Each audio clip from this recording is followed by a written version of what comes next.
Some people sing and then some people minister, because when purpose meets passion, it sounds different. Tonight's guest isn't just an artist, he's a vessel, a voice shaped by faith, experience, and a calling that goes beyond the stage. So tonight we're talking about purpose, music, faith, and what it really means to walk in your calling. Smoke and Ice begins now.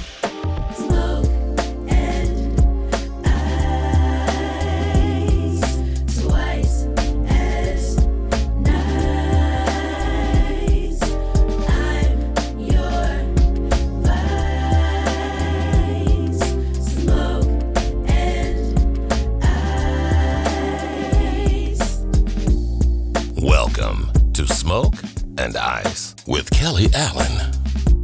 This is the podcast where you're not only informed, but entertained.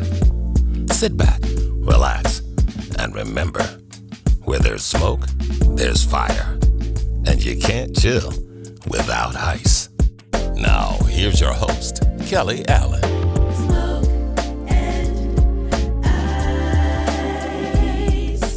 You have entered into another episode of Smoke and Ice, where smoke meets sophistication and ice meets intensity.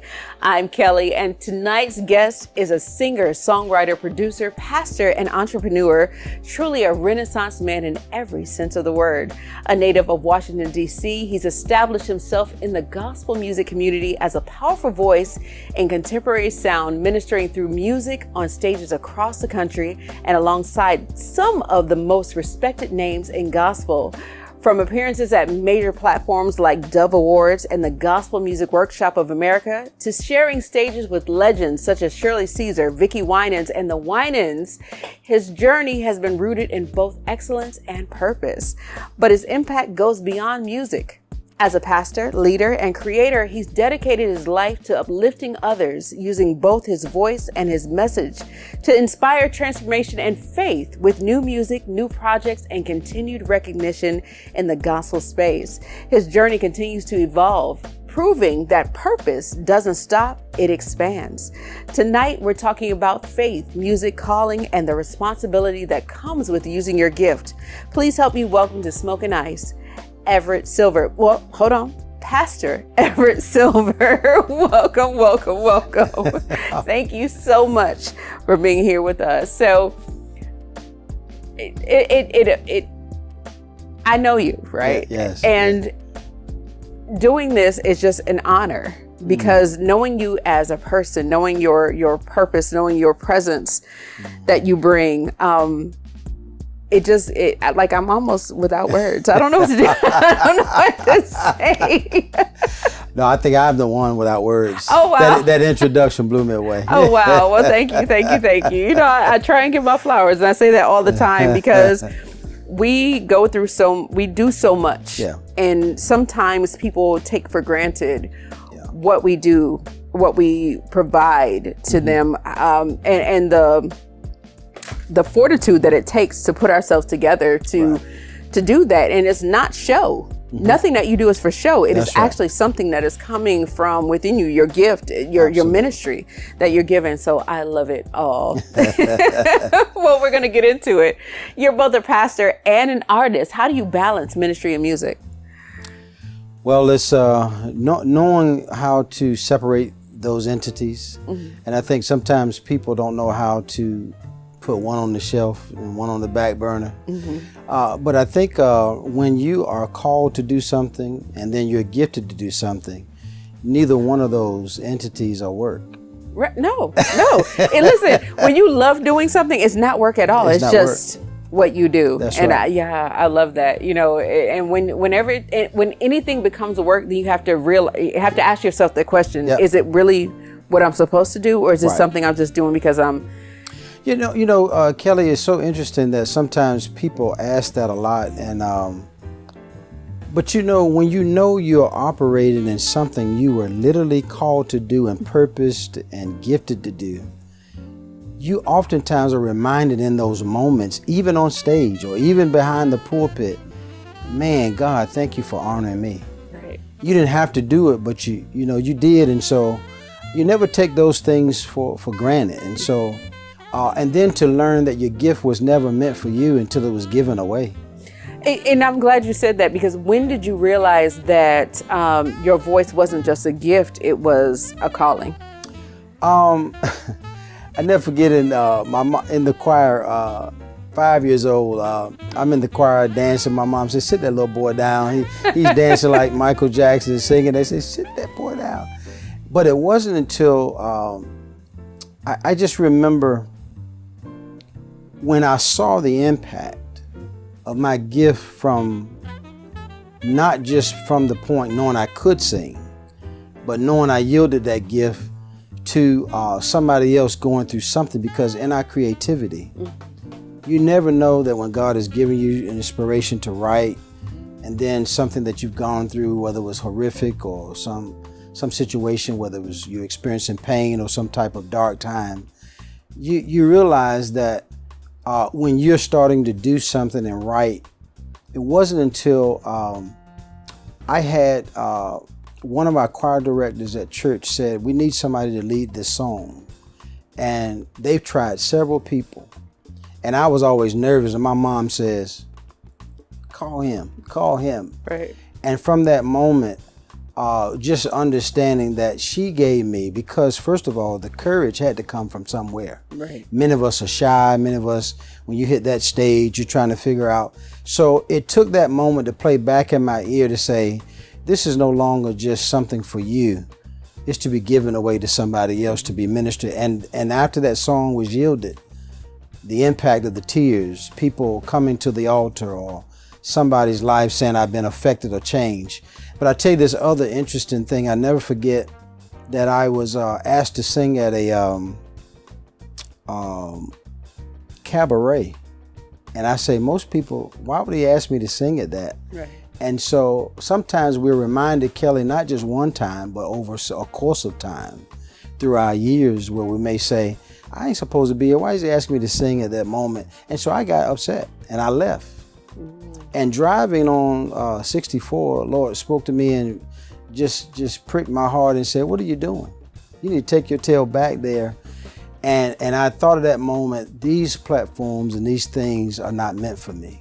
They're meant for somebody else. Went back, sang, of course, some R&B, and then I sang a couple of my songs. Lady got saved that night. And when the lights came on, 80% of the audience was from the church. And so God reminds us, you don't choose these platforms, I do. Right, because there's always someone in wherever situation that needs to hear something. And I think that we cap ourselves, if that's the right word, when we call ourselves a Christian and we feel like we shouldn't be in certain situations, certain arenas. However, Jesus wasn't in, he was everywhere that they thought he shouldn't be. But it's because if we stay where we're supposed to be, guess what? We're all like-minded people. Right. So we all know, or we should know. Right. Right. But we're trying to reach that other group of people, and it's not pushing, or shunning or judging anyone. It's just saying, this is where I am. This is where I was. And guess what? You can be too. Right. And we have to reach those people in those situations and in those moments where they are. Absolutely. You meet people where they are, and you don't push, you don't force, but you just, once you let them know who you are, and through your voice, oh my gosh, you just minister. Yeah. Then they're like, wow, I want that. I want to feel that. I want to have that moment with our Maker, and it just, so yes, I'm glad you did turn back. and then Kelly, how be it from us not to, how we separate ourselves from what we know they feel. Right.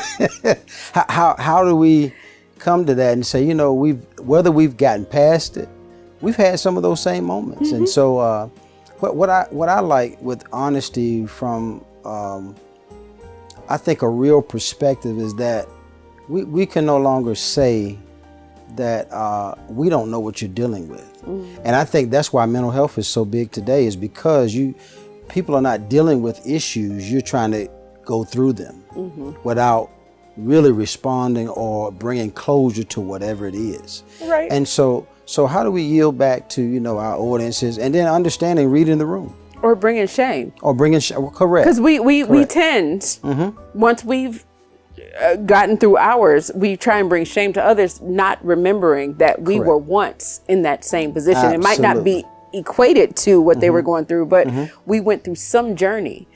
And so if we can stop being that person and be the understanding person with love and with care to say, I've been through.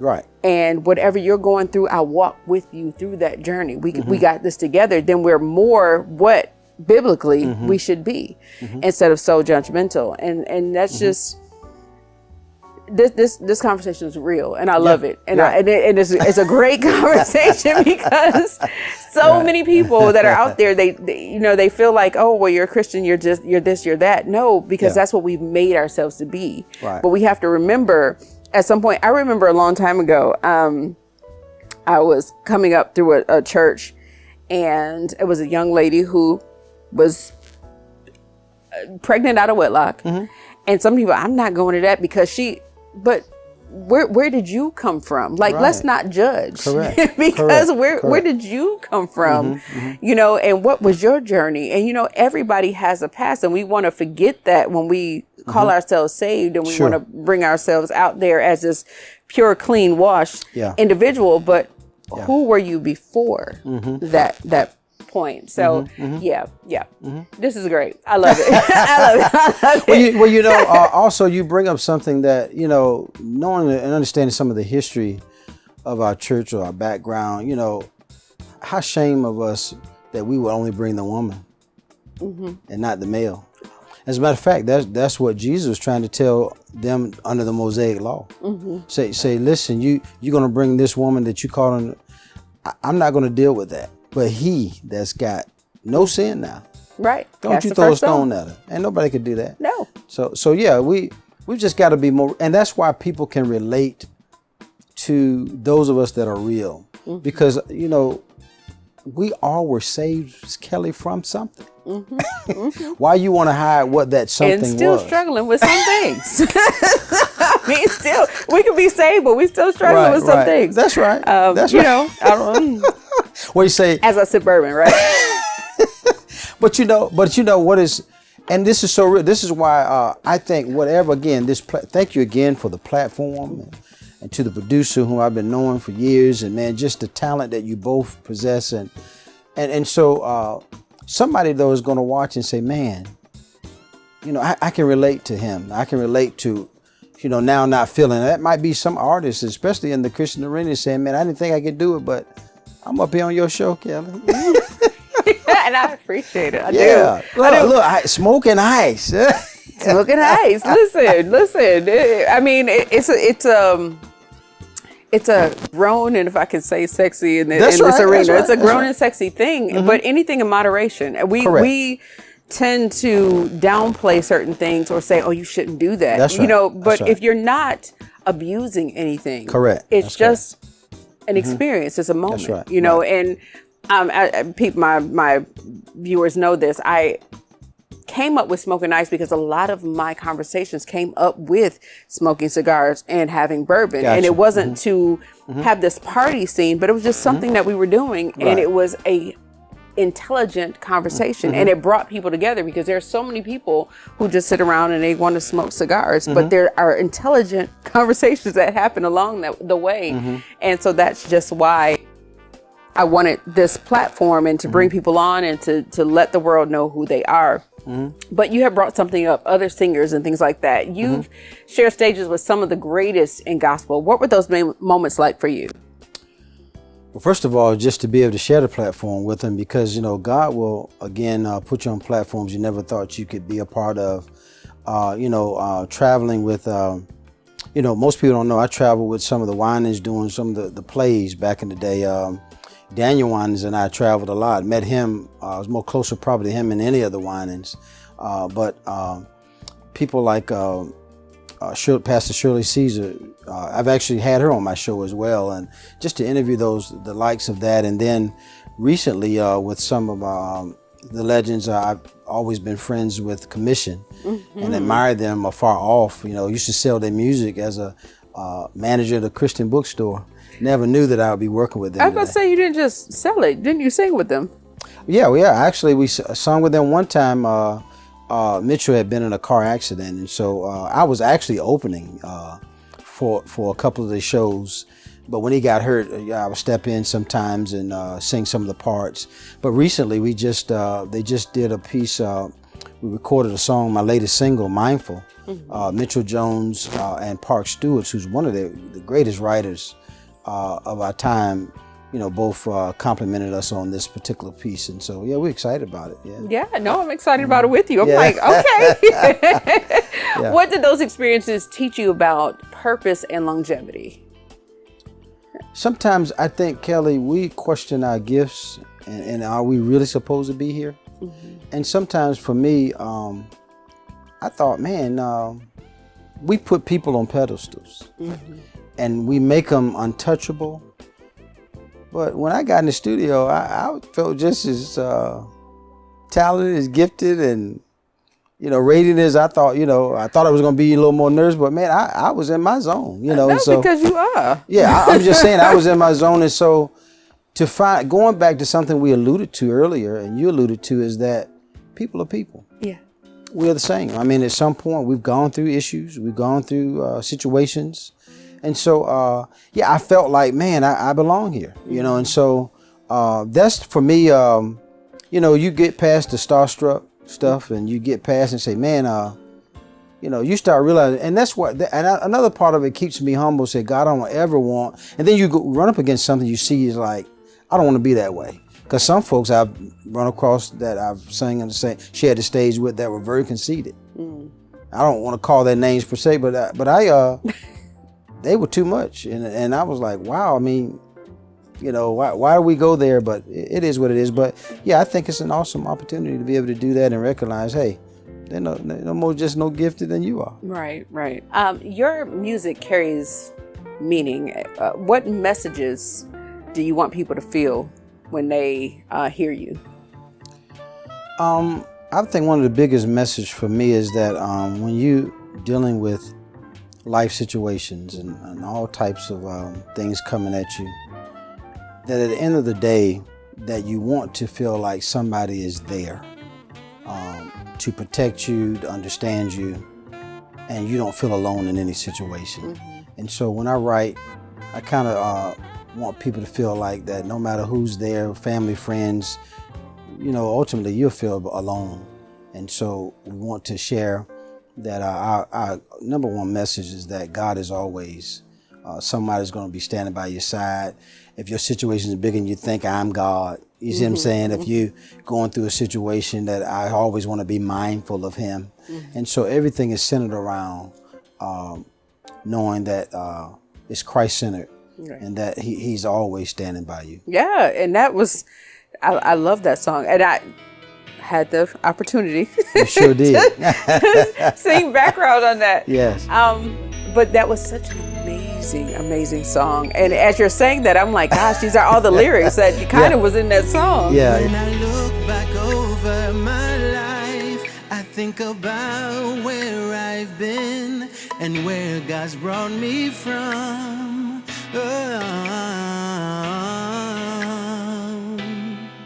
And when it seems my family and friends have turned their backs on me, I often wonder why my heart begins to cry. The Lord is standing by.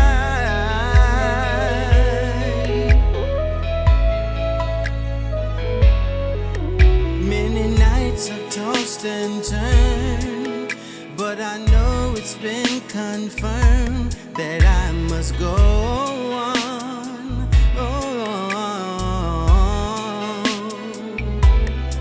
So if I walk through the valley of the shadows of death, why should I be alarmed?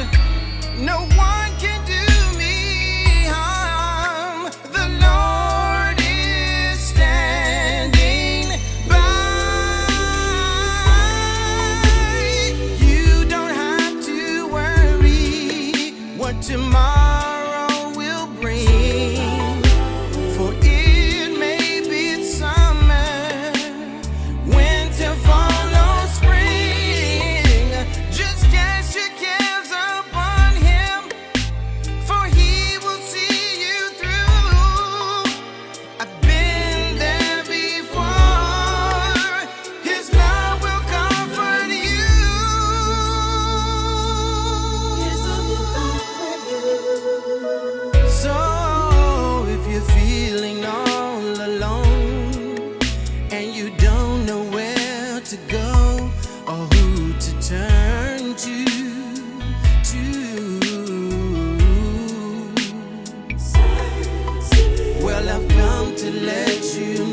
for you, my friend.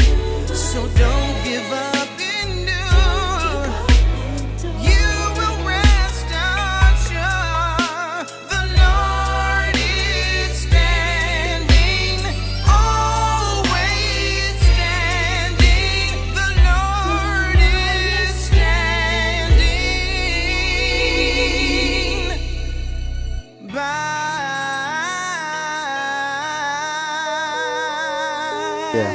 And it's not, regurgitation. It's just what it is. It's Well, life. we can't let you go past that quick over that, because you did a wonderful job. Let me tell you, I think because of your talent and what you put on there, along with Denver's production of it, took the song to another level, because, in its first infant stages, it didn't sound like that at all. And so now, but it gives it such a flavor and something that, man, I was just I think I could just listen to the backgrounds, right, and just get happy. And I appreciate that. Like, but listen, your vocals and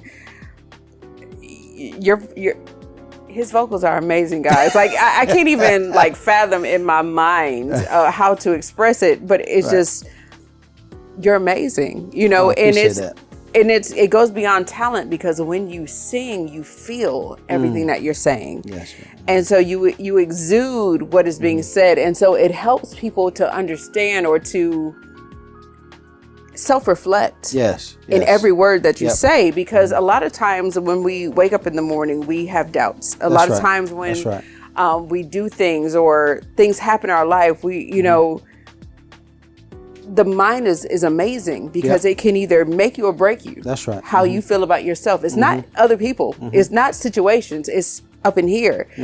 And when listening to you sing that song,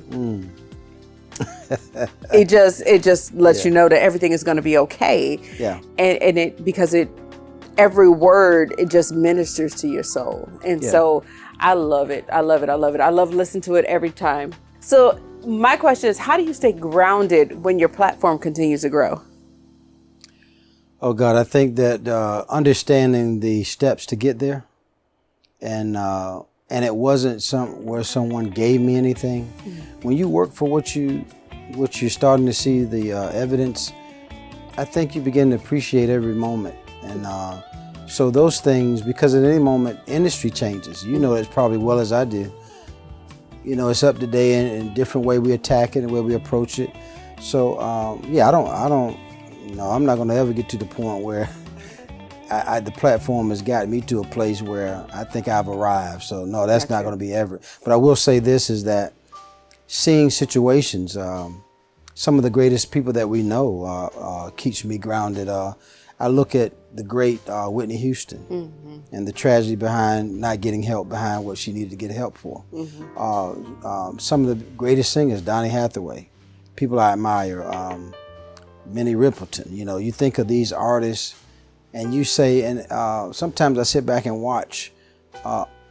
I know for me, I take the time to study other artists, what it was, what they went through, and I don't know if there's a story that those artists didn't recognize something that was missing, or somebody didn't, because of who they were, they stardom, didn't have the guts or the nerve to say, and they may have, we just didn't know it, or they didn't participate in understanding what they needed to do with themselves. And so that never gets to a point with me that I say, man, I'm not going to be that way, because it could be you. Right. And it's pressures, because, back then, especially talking about Donny Hathaway and Whitney Houston, and we were coming into this cyber world that we're in. Yeah. But now everyone has something to say. Yeah. Even somebody's got to say something about me. You know what I mean? And my thing is, okay, we all have opinions, but if we focus on ourselves. Right. And just appreciate where people are and support each other. Correct. Then you don't have the time to talk about me. But we're talking about a time where the pressure was so heavy and we didn't have social media. Like, let's bring these people a little bit far forward into the time that we live in now. It would be crazy. Yeah, I think too, who are you trying to please anyway? So for me, I'm not trying to necessarily please the elements of what we call industry is. And so who should give us the standards of saying what God has purposed for us to do, and what God has given us platform to do? Who's to say that? And so I think, Kelly, if you oftentimes are just satisfied with you and where God has you, right? And so going back to those steps and appreciating every moment, I needed the talent shows. I needed the church choirs. I needed this to get me to where I'm at now, because those were platforms that gave me, because some of the most critical audiences is who we're singing and ministering to all the time. I had my feelings hurt back in the day from right. my first little solo in church, and she was like, ooh, right, ooh. right, yeah, my feelings was hurt. Right. You okay? But right, it was bad. It was bad, and it. But if you can get past that moment, then there's nothing else that will deter you from that, because there was a time after that I was like, I don't ever want to sing again, and it took, a strong-willed person who, actually threatened my life. You can sing. No, I can't. Yes, you can. If you don't sing, you go. So, and I thank them. You know who you are. I thank you. Yeah. But they it took that push, because people can be cruel absolutely to you, absolutely. Especially when you're trying to find your voice, when you're trying to find, you have a talent, but it's just, what is that and how far does it go? And understanding each person have a different gift. Right. Everybody don't have to sound like who you thought they should have sounded. But we do it all the time. We compare people to each other. I've had write-ups, people compare me to Stevie. I mean, wonderful names. I'm like, man, I don't know. That's some good talent, So thank you, but I think I still, I'm not saying that, I feel any less talented, but those are some bigger names that people would suggest. The Charlie Wilsons, the Smokey Robinsons, the Elder Barges, and so I'm like, wow, those are some big names, and names, guess what, that I admire coming up. And so I'm like, wow. But then also they were influences. Right. And we don't talk about it a lot. Who influenced you?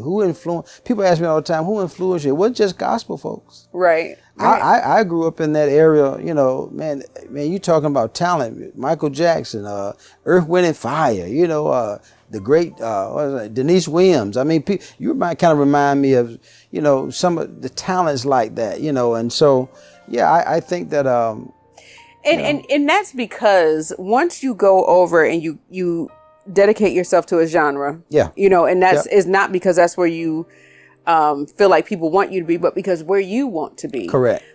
They feel like there was no other influence. You couldn't be influenced by R&B because, you're a Christian, you're in gospel. But music is music. Yep. Every note that was created started somewhere. Yep. And all of it has been from the classical. Before we got into this, and we've merged, and we've added our influence in it to make it gospel music, but it started from notes. Yep. The scale is not a difference. It doesn't change because of the genre you think. No. It's always the same scale. Do, re, mi, fa, sol, la, ti, do. It's interesting you say that, because I have told people and taught people, especially in our church and just teaching people music, that keyboard has the same black and white keys for the music and gospel that it does R&B. Right. So it's no such thing, Kelly, to me, as R&B or secular music. What only way you can determine what that song is by the lyrics. Right. And so when you look at the originator and what the intent was, that's why I tell people, don't frown upon, your gifts and spreading out. Because some genre music, in our area that we live in, is 4 chords. Right, right. I don't write with 4 chords, I write with some minors and some majors and some stuff in my, when I'm writing and creating. And so again, we have to understand that, appreciate the different genre and the talent that people have. And that's what I begin to do more so. I didn't used to always be there. I'm not too crazy about that. But I can find some in every genre of music, something I like. Right. Right. Because music is music. That's right. And if it's good music, it's good music. Absolutely right. Absolutely. So what's the hard truth? Because we kind of got into that really, but what's the hard truth about faith that people don't want to hear? About faith? Yes. Ooh, one of the hardest truths is that I think not believing that faith is something that you got to learn how to rest in and respond to God's revelation of what he's already said. Mm-hmm. And so if you are not responding to it, so I think responding to what you know you should already have is one of the difficult things. And that first step of faith is always difficult. And so many people will say, I'm not going to do it. Well, just take the step. So I think taking that step towards something you know could be accomplished. I'm a movie buff. Steven Seagal said it best. And one of the movies, he said, what it is not that death that you fear, it's the anticipation of death. Right. And so many people are fearing stuff of the unknown. So how much of the unknown hinders us from taking that first step of faith? So yeah, to me, that's your biggest hindrance. Yeah. Okay. Yeah, I can see that. Yeah, your biggest. It's like, well, what does this mean for me if I do? If I do that, Yeah. What? And another hindrance is that we're gonna be thinking, well, what is people gonna say? Yeah. Why are you worrying about if God told you to do something? Why are you worrying about what somebody else is going to say? They talked about him like they talk about us. Yeah. So, so be it. Yeah. Yeah. And that's so right, because in the back of our minds, even though we say, I don't care what people think, we do. Everybody cares about what people think. And so when you make certain changes or when you make certain decisions, there's always that point in your thought process where you're saying, well, how will people receive me? Will people be okay? Will they leave me? Will they be on my side? What's going to happen? And if we can get over that, a lot of stuff will just start to flow. Yeah. And I think if we share now, like, something you said, I listened to you very well earlier. This is your safe haven. Right. You talk about having conversations around cigars or something. In other words, being sociable. Right. And that's where you felt your comfortability. And so who's to dare to change? And now look at what God is doing, even on your platform now, something that you already started, but he built that something early in you to give you the confidence where you are now. Right. And so, but it took you going wherever you went around to get to this moment. Right. Faith brought you here. Yeah. Right? Yeah. And faith's going to keep you here. But now I'm not saying that, if we got into the point of understanding that somebody may not appreciate what we have done or decided to do, then I think we'd be up all night. And so long as I will not now compromise my faith to do something that I think will hinder what I believe. Now that's the difference.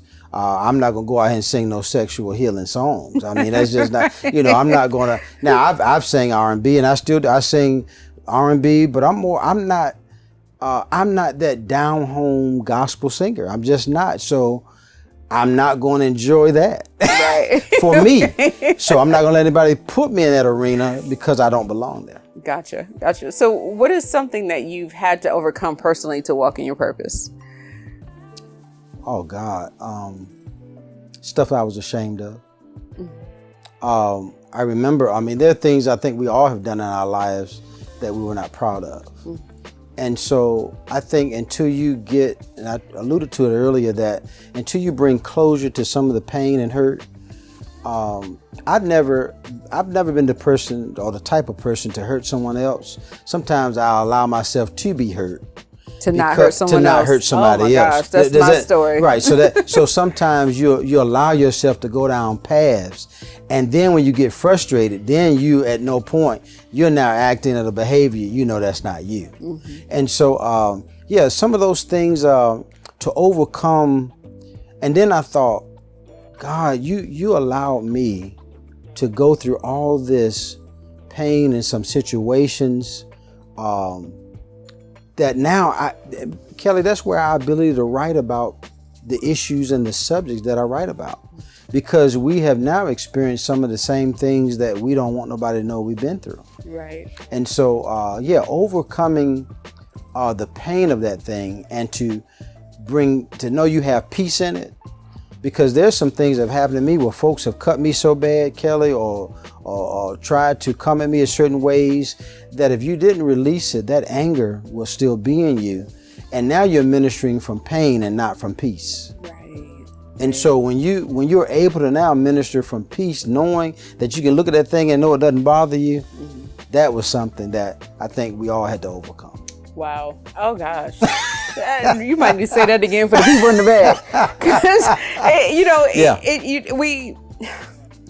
there's a lot of stuff that we go through or we do, you know, and we look at it, and in the moment it feels like the right thing, but it gets a bad response, but it's never out of malice. It's never out of this, but we have to learn from it and move on. And a lot of people hold you to that instead of saying, I know you. I know your spirit. So I know that wasn't really who you were, but it was something that you had to move through so that you didn't make that same mistake. Sure. But we have people in our, and sometimes you have to remove those people from your circle to say, I have to be able to move on so that I can operate in peace not out of hurt. That's right. But those people will keep you in hurt, because they don't understand it. And so they want to hold you to that. Kelly, the biggest time people will come up to you after a concert and say, man, that song blessed me. But look, I Am God came out of an experience to where I was working for the government. And I was popular. Back then, President Clinton was the president. He had me singing in places, and the head of Department of Health and Human Services, Donna Shalala, was giving me doing. And people get jealous, and so I was doing something in my GJTs I wasn't supposed to, but they asked me to do.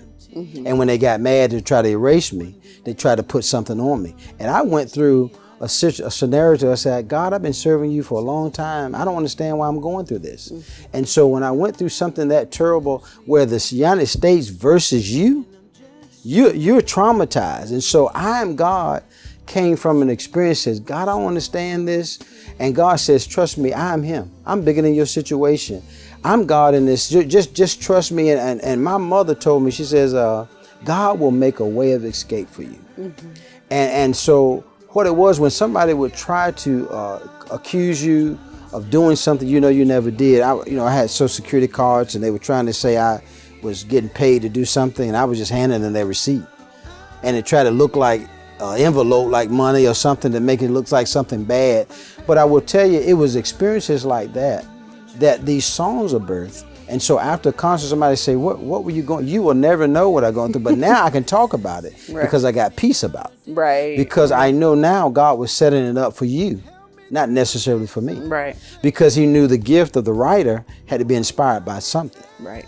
And so now it has a platform, and now it has a ministry, and now it's seeing what the ministry does, and you see folks' lives change. Yeah, I agree, and gosh, I love it. I love it. Yeah. So when it's all said and done, what do you want your legacy to represent? That this guy was true to his artistry, that he's sincere, but his longing is that souls are saved and lives are impacted and changed because somebody understand what you went through and was not afraid to write about it. Yeah. And so does that fall into the place of how you want people to feel when they hear your name? That's what you... Absolutely. Because I think everybody's known for something, but I know for me, my ministry is all centered around everything I do, is that we only can be empowered by His Spirit to do something. Now, going back to something you talk about faith, we won't have the inspiration to do it unless we're inspired by His power to do it. And so for me, to be effective in the end time, we're going to have to know, they're going to say that guy was powerful and anointed by stuff he did and said, whether it's moving you on this set now, or whether it's something I said that will, and I'm not being so biblical either, am I? So I'm just being genuine, and that's just the way I am. Remember me for just being true to the God I serve, and true to my responsibility and my assignment that He's placed me in the earth. Yeah, and that is what A lot of people feel like they have to Bible beat or something else. Correct. All you have to do is live Yep. by example. Yep. If you are doing what you're supposed to be, because we have a misconception about what it means. You can't do this, you can't do that. You got to be this, you got to be that. You got to be straightforward. You can't laugh. You can't. Right. That being a Christian does not mean that. You Right. can still enjoy life. You can still laugh. You can still, like you said, enjoy certain R&B. You can Correct. do things. But as long as you are living by that example, you can be exactly what you're supposed to be. And in that, and that's where the misconception gets in, because so many people say, oh, well, don't come to me with that because I don't want to be bothered. Correct. You know what I mean? And we push so many people away, but the word says we're supposed to call people. We're supposed to live by example, and we're supposed to go out and be stewards That's right. of his word. And we're supposed to bring people in. We're supposed to be shepherds. You know, shepherds don't push the sheep away. Not at all. They corral them in, That's and they right. bring them in to make sure that they're all in, and we forget that That's moment. right. All right, I'm going to pause this amazing conversation for just a moment, because this is a part of the show that really defines who I am. This is what makes Smoking Ice what it is. We'll get back to this amazing conversation in just a moment, but first, let's get into the experience. Tonight, we're featuring Old Forester 1920 Prohibition Style, a bourbon that doesn't just bring flavor, it brings history with it. This expression takes you back to the Prohibition era, where Old Forester was one of the few distilleries legally allowed to produce whiskey for medicinal purposes. And you can feel that boldness in every sip. It's 115 proof of every sip. I won't say that. On the nose, it opens with rich caramel, toasted oak, and a touch of dark cherry layered with hints of cocoa and warm spice. But once it hits the palate, that's where it really shows up. You're getting deep notes of brown sugar, dark chocolate, roasted coffee, and charred oak, all wrapped in a higher proof warmth that gives it presence without overpowering. I'll say that again. A higher proof warmth that gives it presence without overpowering. The experience is bold, but it's balanced, and the finish is exactly what you want. Long, warm, and lingering with spice and sweetness that stays with you just enough to remind you that this isn't just an average pour. This is the kind of bourbon you sit with and not rush through. And that's exactly what we do here on Smoking Ice. So, we're going to go ahead and pour this one, right? Yeah, we're going to try it.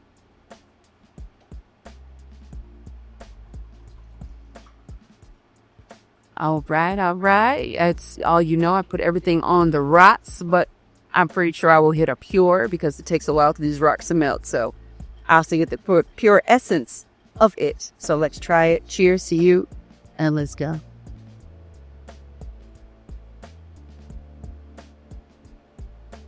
This is very smooth, and I do get the sweetness of the caramel right on the top. As soon as I sip it, I feel it. But on the back end, I get that spice, and that's what I love about it. But even more special, I have a cigar that is going to pair perfectly with this. Now, pairing it with tonight's bourbon is a featured cigar from Detours line. This is one of those brands you don't find everywhere. So if you go into your local, you're not going to find it because it's coming out brand new, but I promise you, it is someone that you're going to want to remember. This is what makes it special. It's a 54 gauge full body cigar. And listen, guys, these are hand rolled. When I tell you they're hand rolled, they're hand rolled. The cigar features a Maduro wrapper, a Dominican binder, and a blend of Dominican and Nicaraguan fillers, including Ligero Seco and Ligero Viso, giving it a bold and rich and full-bodied profile. You can expect deep notes of earth, cocoa, spice, and smooth but powerful finish, the kind of cigar that commands your attention and rewards you the more time you spend with it. I promise you. This cigar is from Detours, an up-and-coming cigar company founded by Derek Smart out of Dallas, Texas, bringing a fresh but confident presence into the cigar space. This is that boutique space where craftsmanship, flavor, and identity are still being built in real time, and it has become one of those cigars sought after by many entertainers. So if you know, you know. And we're going to do this right now. So let's do it. So I get all of it. And I'm not usually a full body, but this is one of those full bodies that you can enjoy if you're not. You know, I'm normally medium, but it's that great flavor on the palate when you take your first inhalation, whatever you want to call it, into the cigar. And I'm an honest person. And so usually I'll tell you if I don't like it. If I don't like it, I don't. I do that with bourbons. I do it with cigars, everything. But this one I actually do enjoy. And I'm a little biased because I got a chance to try one of the milder cigars from this line before this one, but this one is just as great. And it's this is grown and sexy right here. So I'm going to keep on. But what I want to tell you is that this right here is what I call complementary pairing, because instead of contrasting these two, the bourbon and the cigar actually build on each other. We've got a full body Detour cigar, rich, bold, and layered, paired with Old Forester 1920 Prohibition style, a bourbon that brings just as much weight and presence to the table. Now let's break this down for just a moment. The Detour cigar, you're getting deep earth, cocoa, espresso, and a natural Maduro sweetness, right? It's full body, it's dense, and it coats the palate. Now when you pair it with the Old Forester 1920, you're stepping into dark caramel, brown sugar, roasted coffee, and charred oak with a higher proof warmth that carries those flavors even further. So instead of one cutting the other out, they lock in.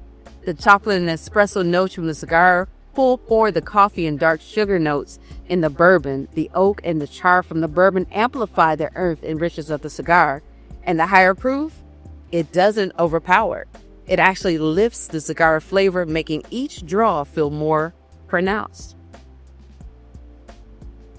And I love it. I do. This is what happens when you match intensity with intensity. And boy, it's great intensity. But moving together, right? So every sip deepens the draw. Every draw enhances the sip. That's not just hearing. That's a full experience. And that's exactly what we do here on Smoking Ice. If you want to reach out to Derek on TikTok, you can get him at D2Smart. That's D2SMARTT. Double T.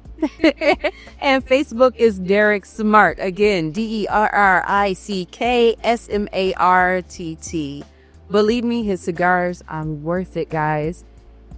Enjoy, partake, and support. I love it. This is what Smoking Ice is all about. Real conversations, a bold cigar, and an experience that stays with you. Because with everything, and when everything comes together like this, it's not just something you watch, it's something you feel. So we'll get back to the conversation in just a moment. Smoking Ice continues next. Hi, I'm Kelly Allen. Join me each weekday from 10 a.m. to 3 p.m. for Midday Energy Rush on Positive365.net. I'll bring you all your favorite music from every genre and every decade, plus comedy and positive thoughts all in one place. Go to Positive365.net and you won't be disappointed. That's Positive365.net. We're positively different. Positively different. Positive 365. You know, one of the biggest things I've learned, Kelly, is that's why it's imperative. And hear me what I say well. Relationships are big. I can't partner with everybody to trust in with what God has given me. Right. That's why I'm able to work with some of the greats of like a Denver Wright or Christopher Valentine or somebody like yourself. Or I center myself around people I know that would appreciate the gift and also understand the gift. Everybody may not understand the gift, and I never forget. And he trusted me. I have to trust him, and we have to trust each other in this relationship. That we're now saying that we can have a conversation, we can have dialogue before we actually do anything to be creative, and then to be able to give them the flexibility to just be you. It's no more gratification than that. And so, but relationships are big. And then some of those people in our relationship understood what we went through. So it's all working together for this wonderful creative moment that we call music and we call something that we've been gifted to do. But thank God that he's done. He knew what he was doing, so we just have to figure out, get to where he saw in us what he created. Perfect. All right. Well, before we close this out, we've got one more segment, or actually a couple things, but we're going to get to this one right here. This is a Smoke and Ice Hot Seat Lightning Round. Quick answers. First thing that comes to mind. Okay. All right. Ministry or music? Ministry of music? Ministry or music? Oh, ministry. Ministry. Okay. One word that defines your journey.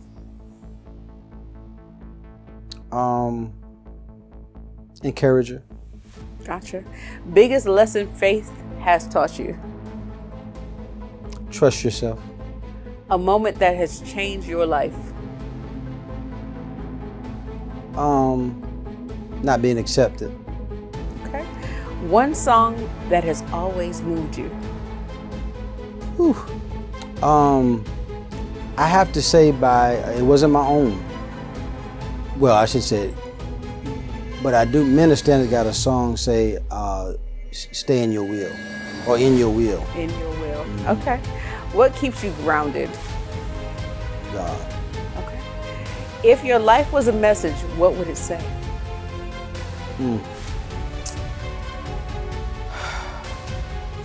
What would my life say, Kelly? Woo.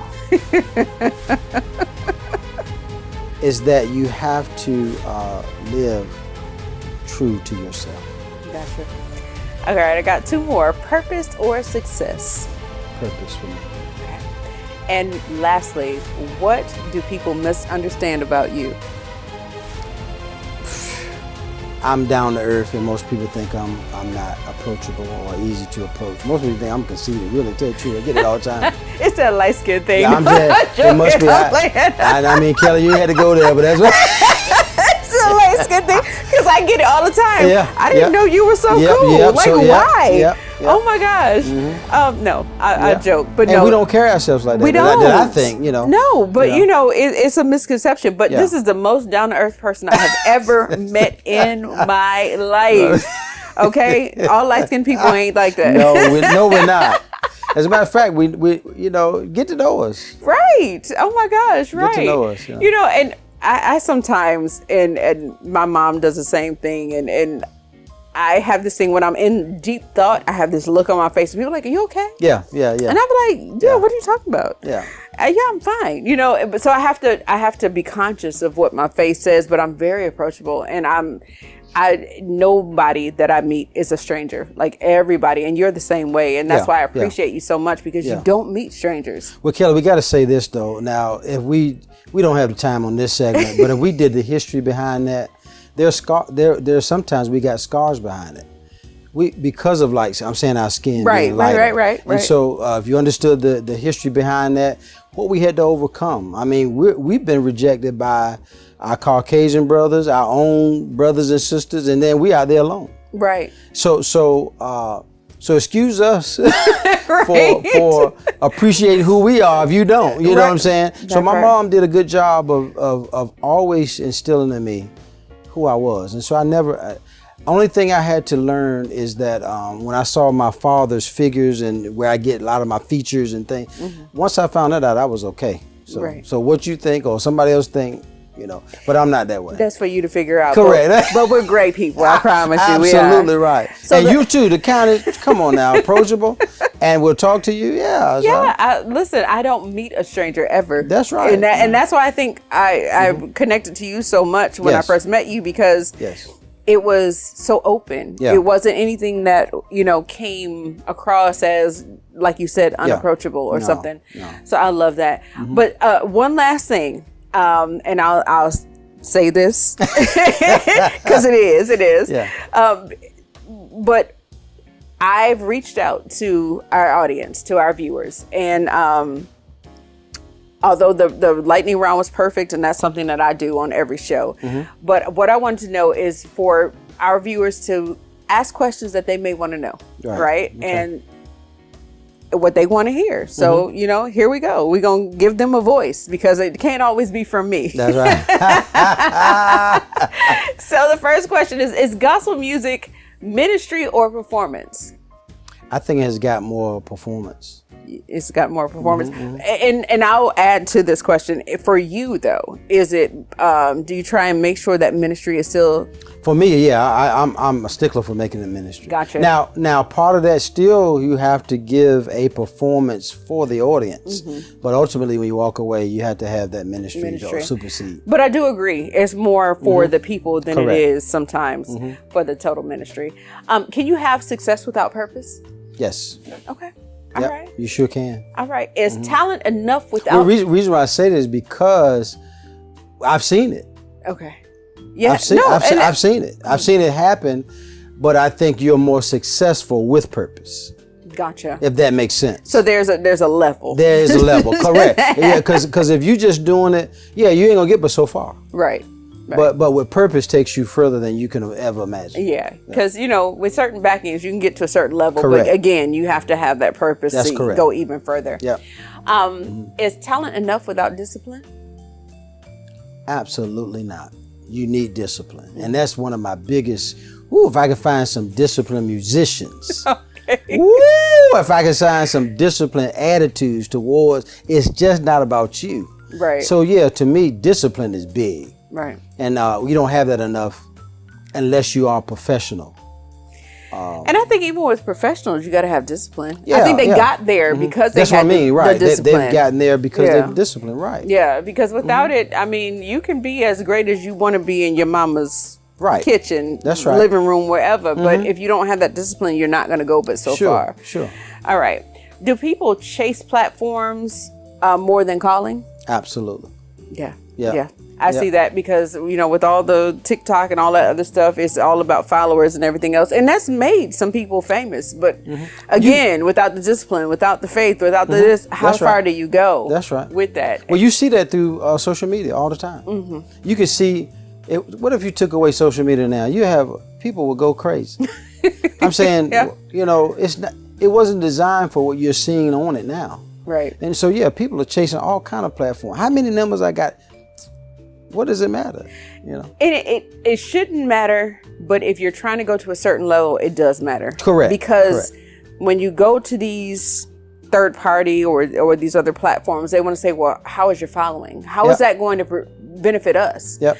And so you find people chase. But I think that if you're doing what you're supposed to be doing and you slow ride it, even if it takes you longer than somebody else, your longevity will be there versus someone who got it there quick and then they fade out and you don't see them no more. Correct. But what happened to so-and-so? I don't know, so I get that. You just answered it though. I mean, anything comes quick, gonna go quick. Yeah. So when you appreciate the steps of getting there, I don't care how slow or fast it took, you're okay with that. And then when you get to a certain level, you're like, yeah, I'm okay, and I can see that I work for this. But I do think ultimately, if you have good content, good storylines, good music, good lyrics, somebody somewhere along the way gonna hear it. Yeah. And I think God, this is where our purpose and what God will do. God will let that person that will never have saw you be. This show may be the catalyst to. That's why I don't look down on anybody's platform. This may be the show that get me to another level in numbers. But now, on the flip side of that, I'm thinking I'm not doing all of what the industry is doing, but I'm nominated in every category, in a lot of categories right now. I mean, my year is going wonderful. Right. So, Oh my gosh. 2026, y'all. Yeah. This is the year. Yeah, absolutely. Yeah. So this is the last question from our viewers. Faith or fear, which one challenges people more? Fear. Yeah. Fear challenges them more, but guess what? It takes the same energy to do both. And that right there is what's going to make people think, because you don't really think about it. You just think that, you put more energy on one other than the other, but fear is what really takes more energy, takes more time, because you've got to work yourself through it to do it. Faith is just, you just do it. You never see neither one of them.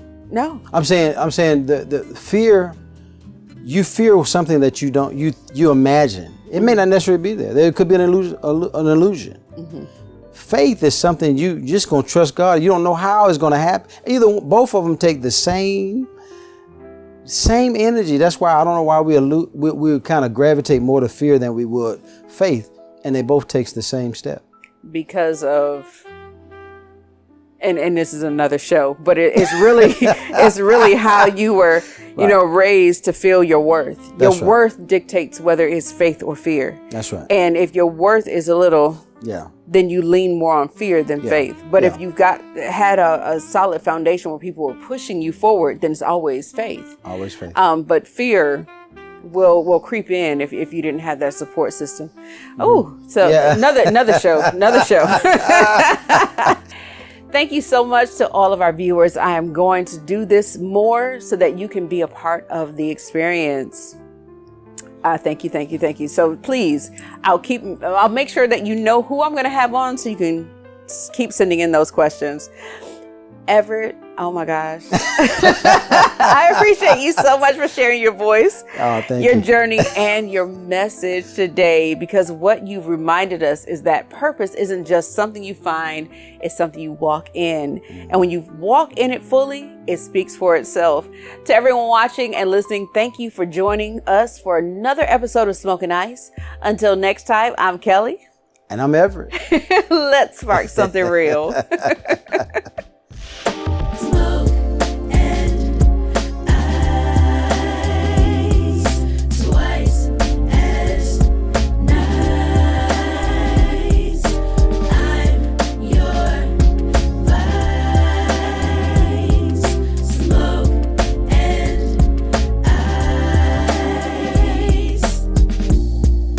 We hope you've enjoyed Smoke and Ice with Kelly Allen. Make sure you share, like, and subscribe. Tell a friend so they too can be informed and entertained. For more information about the show, go to smokeandice.net.